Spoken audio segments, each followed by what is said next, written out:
Hello. Go Buckeyes. Isn't a Buckeye a nut? So your greeting is go nuts. I am a fan of the Ohio State Buckeyes. Oh, I guess that makes a little more sense. Though I still don't quite understand how a nut goes anywhere. So you must have had a hard spring? No, why would you say that? Because your school seems to be under siege. Your players took extra benefits, and your head coach lied about it. Every day it seems to get worse for Ohio State. The Columbus media seems to think it's all a bunch of nonsense. Most of the Ohio State fan blogs don't even mention it. It's all just exaggerated. That is because the Columbus media is the most ridiculous bunch of homers in the country. But they are with good reason. Look how you folks turn on your own. I don't know what you are talking about. The Ohio State is the most loyal place on earth. You are loyal as long as you like what you hear. You turn on anyone who says anything you think remotely damaging to Ohio State. Even if someone is just reporting the news or their opinion. Look what you did to Kirk Herbstreit and Mark Titus. They did not use their every breath to talk about how amazing the Ohio State is. They deserve to be called horrible names and run out of town. But they were expressing rational opinions and legitimate concerns about a school they love. Kirk Herbstreit said that Jim Tressel deserved to be fired. He obviously hates the Ohio State. What? How did you forget about all the years that Herbstreit has been an Ohio State guy? He played football at Ohio State, he lived in Columbus, Ohio, he talked about Ohio State like it was sacred ground.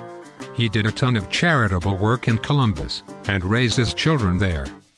It was all a lie. The only thing that matters is the last thing you said. Not to mention that Tressel does deserve to get fired.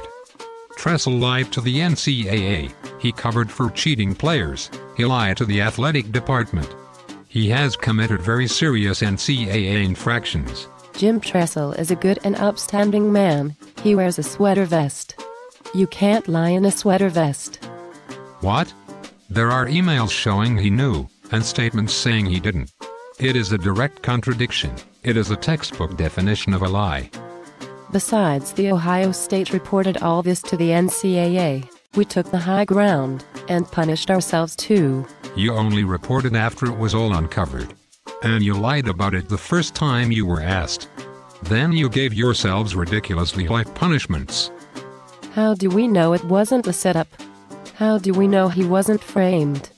Who wanted us to get caught? I think all signs point to Michigan. Was the moon landing a hoax too? You are ridiculous. I am sure that Michigan fans get some measure of humor out of this, but it's not a setup. Why would Tressel admit he did it if it was a hoax? Tressel is probably protecting his players. He is that good a guy. Besides, he doesn't oversign, so we know he is morally superior to the SEC. Did you just try to say oversigning is the same thing as receiving extra benefits and lying about it? No, oversigning is worse. You are insane. Oversigning may be a problem in college football, but it is within the rules and out in the open. It in no way is an illegal practice.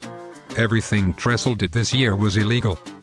The Ohio State has one of the largest compliance departments in the country. How does this matter? No matter how large it is, it doesn't seem to be doing its job. We are the flagship of the Big Ten. Who cares if you have been cheating to get there? Your arguments make no sense, and what's worse, even though there is plain evidence that Tressel has done a terrible thing and hurt your school in college football, you would rather keep your head in the sand than address it and move forward to fix the problems, so you can actually have some of that moral high ground you claim all the time. The Ohio State is perfect, the greatest team in all sports, ever. We can do no wrong. You are a mouth-breathing vapid homer, and a nut is a dumb mascot. For more funny videos and cartoons, visit BanditRef.com.